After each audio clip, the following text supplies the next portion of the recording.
When I decided to work the late shift at the restaurant, I thought it'd be quiet, boring, even. I didn't expect to stumble into something that would haunt me for the rest of my life.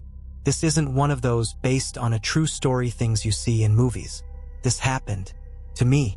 It all started with the new opening hours. Management wanted to experiment with staying open until 3 a.m., hoping to attract the bar crowd. It sounded harmless enough, just burgers and fries for people too drunk to care. But the thing is, the crowd wasn't the problem. It was the place itself. It was just after 2 a.m. when it started. I'd cleaned most of the tables, and the last group of customers had stumbled out, leaving behind the usual mess of ketchup packets and half-eaten onion rings. The other staff had left me to lock up. I was supposed to finish in an hour, and the idea of walking home alone didn't faze me. It should have. I was mopping near the kitchen when I heard it. A faint scraping noise coming from the back hallway where the storage freezer was. It wasn't unusual to hear sounds in an old building. Pipes groaning, floors creaking.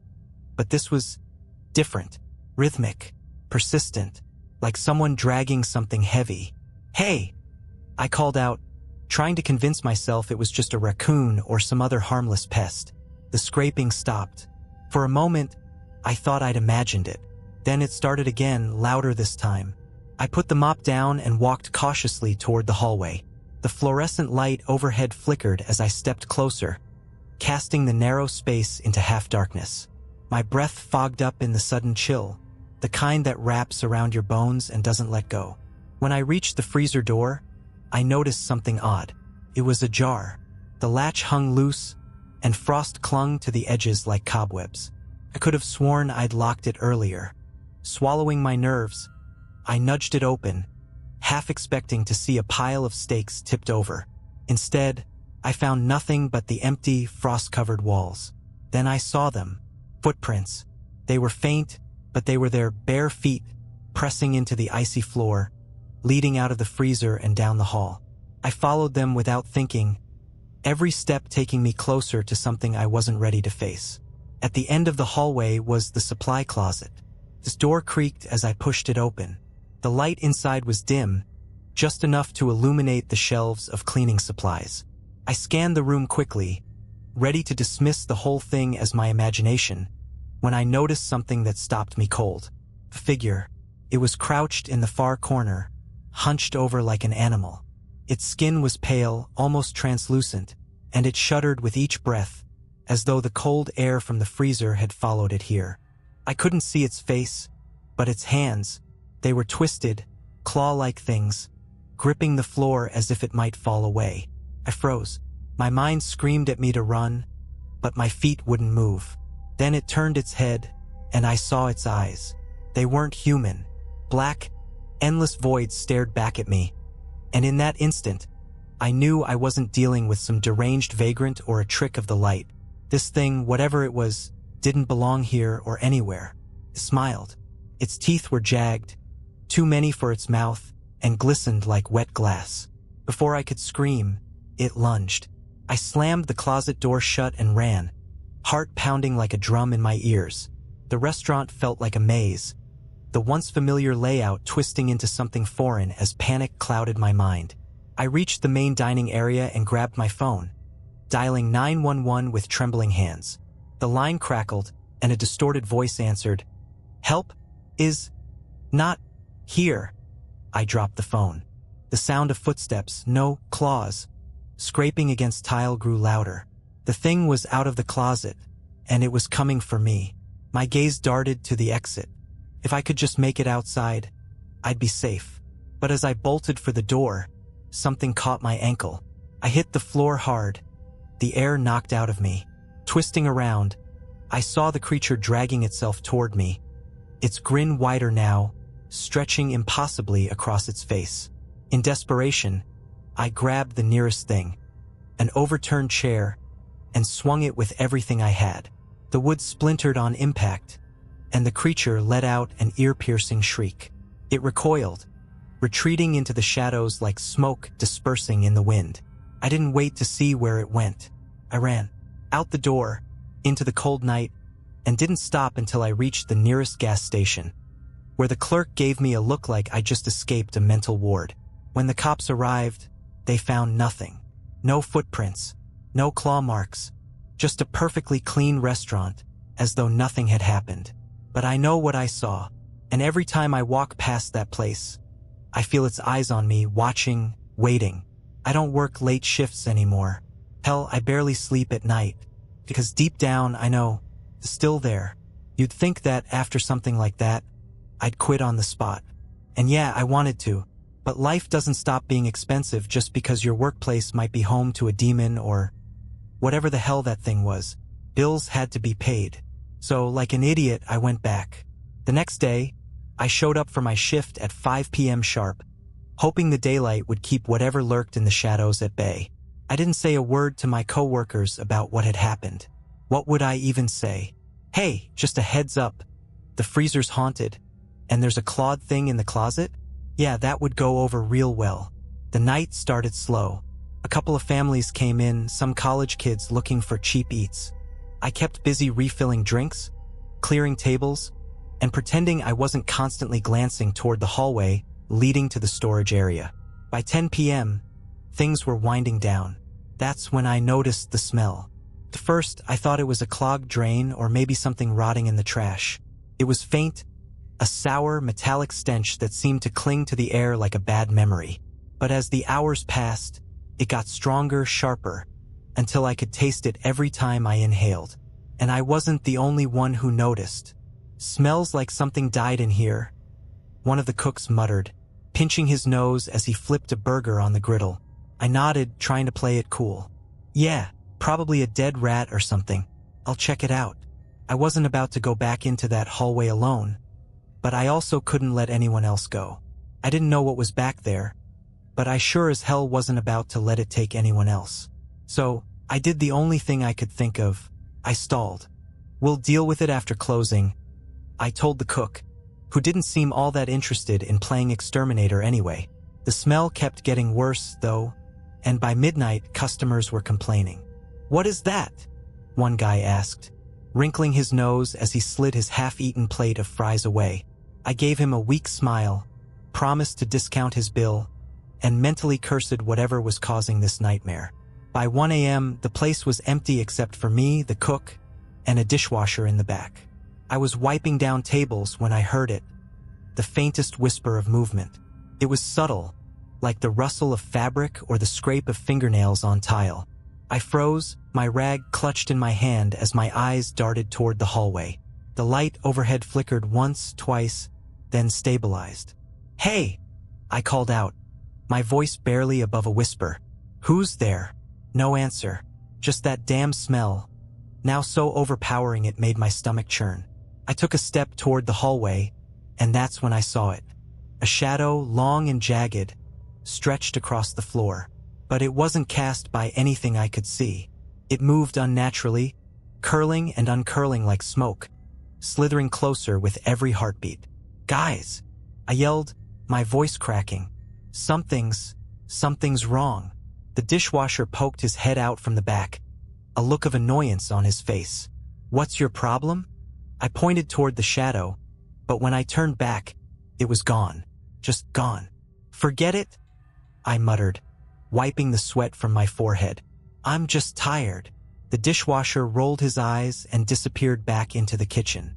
But I couldn't shake the feeling that I was being watched. Every instinct screamed at me to leave, but again, I stayed.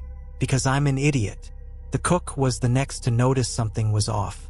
Hey, did you hear that? He asked, peeking out from the kitchen. Hear what? I asked, though my heart was already racing. Like a knocking, coming from the freezer. I shook my head, refusing to acknowledge it. It's probably just the compressor acting up, but he wasn't convinced. I'm gonna check it out. No! The word came out louder than I intended, and both the cook and the dishwasher turned to stare at me. I mean, it's late. Let's just call it a night. The cook shrugged. Fine by me. We started to close up, locking the doors and shutting off the lights. But as I went to grab my bag, I heard it. A low, guttural growl.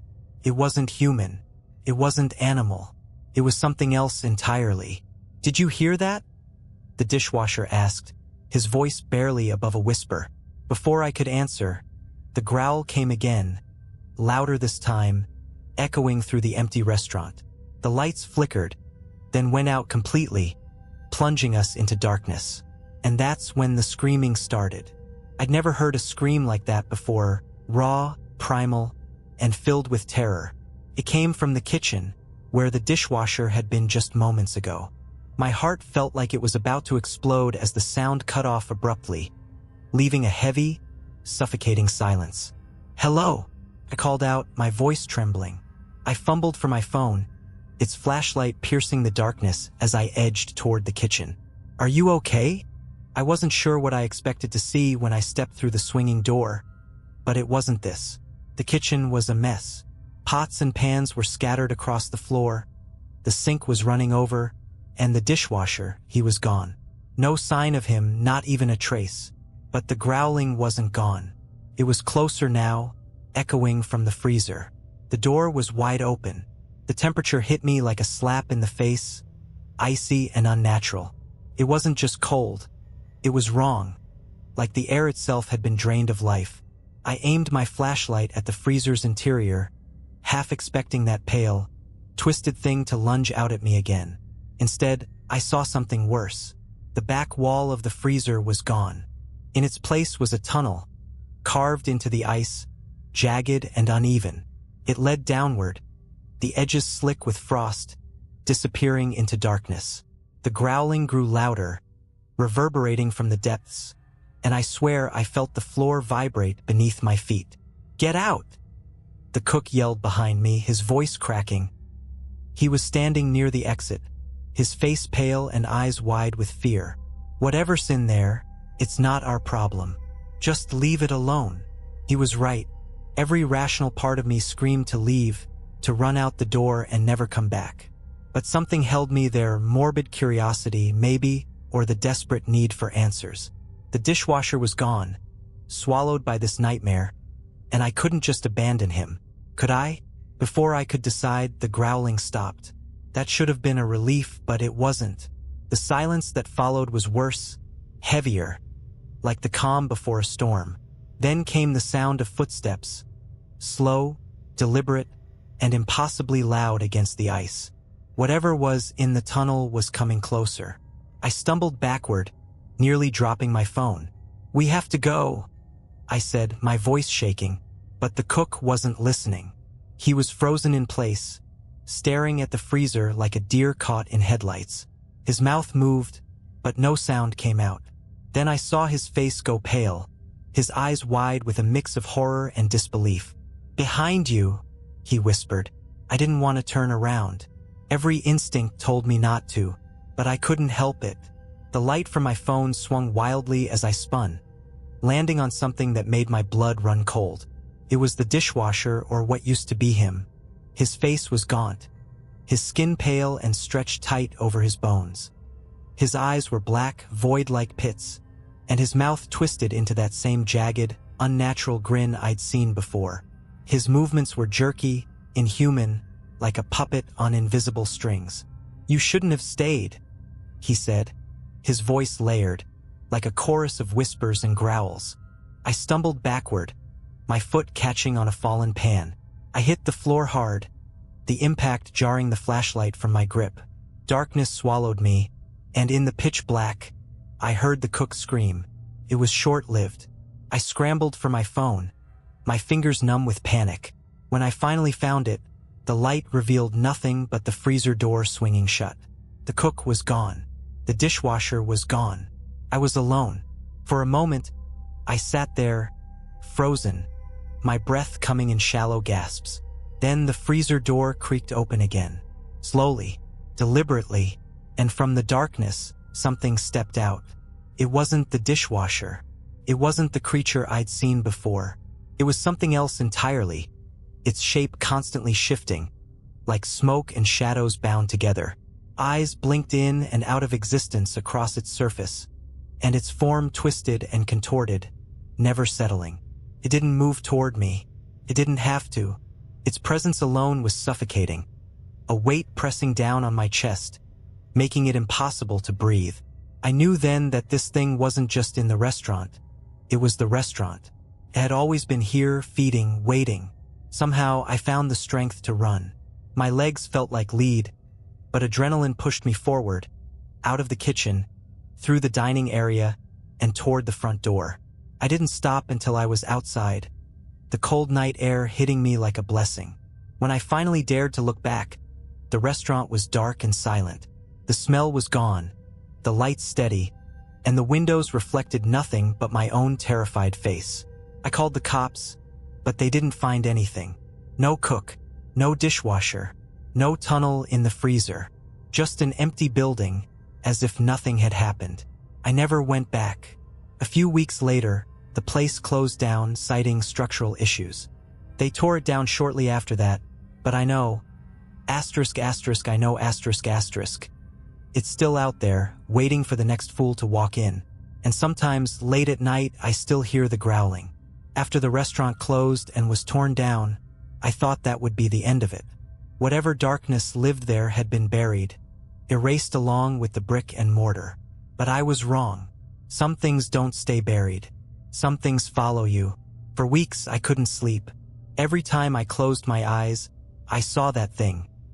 Its jagged grin, its shifting form, the empty void where its eyes should have been. I tried to move on, but the memories clung to me like cobwebs, impossible to shake. Then the dreams started. At first, they were just flashes, cold halls, flickering lights, and the faint metallic stench that made my stomach turn. But as the nights went on, the dreams grew more vivid. I was back in the restaurant, walking through the dining area toward the freezer. Every time the door was open, and every time I heard the growling. I always woke up before I saw what was inside. Until I didn't. The last dream was different. Felt real, too real. I could feel the chill of the freezer, hear the crunch of frost beneath my shoes. I walked into the darkness, my breath fogging up in front of me. The growling grew louder, but this time it wasn't coming from the tunnel. It was behind me. I turned, and there it was, the thing from the restaurant, its form shifting and writhing like smoke. It loomed over me, its many eyes blinking in and out of existence. "You can't run," it said, its voice a chorus of whispers and growls. "You're part of us now." I woke up gasping, my sheets soaked with sweat. But the worst part wasn't the dream. The worst part was the sound. As I sat there in the dark, trying to catch my breath, I heard it, the faint, unmistakable growl, coming from the hallway outside my bedroom. I tried to convince myself it was my imagination. Stress, paranoia, anything but what I knew deep down was true. But the sound didn't stop. It grew louder, closer, until I couldn't ignore it anymore. Grabbing my phone, I turned on the flashlight and stepped into the hall. The light cut through the darkness, but there was nothing there. The growling stopped, replaced by a deafening silence. I turned, ready to go back to my room, when I saw it, a shadow, long and jagged, stretched across the wall. It didn't move with the light. It moved on its own. I ran, out of my apartment, down the stairs, and into the street. I didn't stop until I was standing under the harsh glow of a street lamp, my heart pounding in my chest. I looked back at my building, half expecting to see the shadow watching me from the window. But there was nothing. I didn't go back inside that night. Instead, I drove aimlessly until the sun came up, the weight of exhaustion finally forcing me to pull over at a diner. I sat there for hours, nursing a cup of coffee and trying to make sense of what was happening. That's when I saw the news. A breaking report about a local diner. A cook and a waitress had gone missing during the night shift. Police were investigating, but witnesses reported strange occurrences. Flickering lights, an unexplained chill, and a foul smell. The camera panned to the building and my blood ran cold. The diner was new, barely a year old. But the lot it stood on, that's where the restaurant used to be. I realized then that tearing it down hadn't stopped the darkness. It had just moved. And now it was spreading, infecting anyone foolish enough to step into its domain. I left town the next day, packed up my things, broke my lease, and didn't look back. But even now, hundreds of miles away, I don't feel safe. I still hear the growling sometimes, late at night, faint and distant, but unmistakable. And I know it's only a matter of time before it finds me again. Because some places aren't just haunted. They're hungry,